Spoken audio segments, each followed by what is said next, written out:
Hello viewers, first நான் வந்து ஒரு ஸ்வீட் டிஷ் பண்ணி காமிக்க போறேன். இது பேர் வந்து ஸ்வீட் மில்க் பனானா தோசா.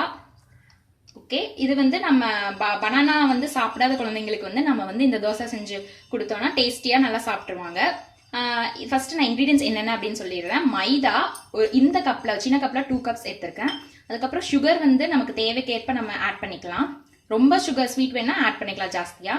அதுக்கப்புறம் ஒரு 2 கப்ஸ் ஆஃப் மில்க் வந்து நான் இதுல இந்த கப்ல ஒரு 2 கப்ஸ் நான் வந்து ஏற்கனவே காய்ச்சி ஆற வச்ச பால் எடுத்திருக்கேன். அப்புறம் ஒரு பிஞ்ச் ஆஃப் சால்ட் வந்து நான் வந்து எடுக்கணும். அதுக்கப்புறம் வந்து இந்த பனானா வந்து ஒரு 2 பனானா எடுத்திருக்கேன். அவ்வளவுதான், இதுதான் இன்கிரீடியன்ஸ். 2 கப் மைதா வந்து நான் இங்க ஆட் பண்ணியிருக்கேன். இப்போ ஒரு பிஞ்ச் ஆஃப் சால்ட் வந்து போடுறேன். அதுக்கப்புறம் வந்து சுகர்,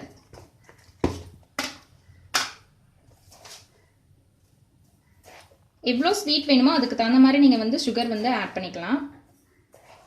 நான் வந்து ஒரு 5 ஸ்பூன்ஸ் ஆட் பண்ணுறேன். அதுக்கப்புறம் வந்து மில்க் ஆட் பண்ணணும்.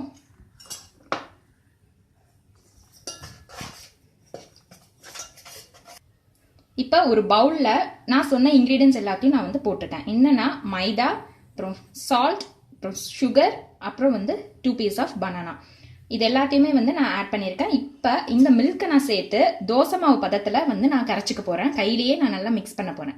ஓகேங்களா?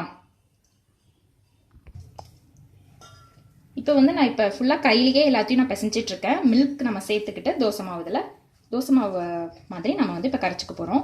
இப்போ என்னன்னா, இந்த பனானா வந்து நம்ம எப்போவுமே பழுத்த பனானாவாக இந்த டிஷ்க்கு நம்ம எடுத்துக்கிட்டா ரொம்ப டேஸ்டியாக இருக்கும்.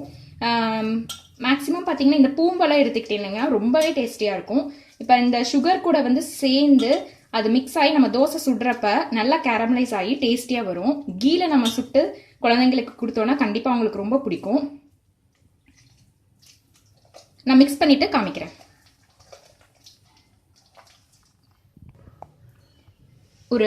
ஒரு பிஞ்ச் ஆஃப் ஏலக்காய் வந்து நம்ம வந்து ஆட் பண்ணிக்கிட்டா இன்னுமே டேஸ்டியாக வாசனையே நல்லா இருக்கும். அதனால நான் இதை ஏலக்காவையும் நான் ஆட் பண்ணி கலக்க போகிறேன். பார்த்துக்கோங்க, இந்த கன்சிஸ்டன்சியில் வந்து இருக்கணும். போரிங் கன்சிஸ்டன்சி, நல்லா தோசை மாவு மாதிரி இருக்கட்டும். இதுதான் வந்து பதம். இப்போ தோசை தவா காஞ்சிச்சான்னு பார்ப்போம். ஓகே, இப்போ நம்ம ஊற்றலாம், தோசை ஊற்றலாம்.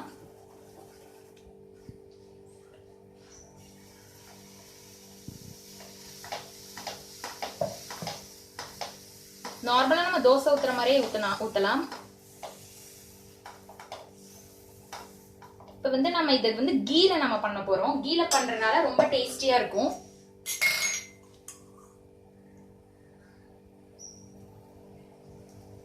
சுத்தி விட்டுக்கோங்க, நடுவுல விட்டுக்கோங்க.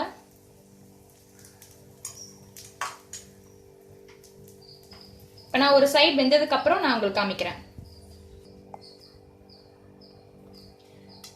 இப்போ நாம வந்து ஓபன் பண்ணி பார்க்கலாம் வெந்துருச்சான்னு. ஆமா, ப்ரௌனிஷா வந்திருக்கு பாருங்க.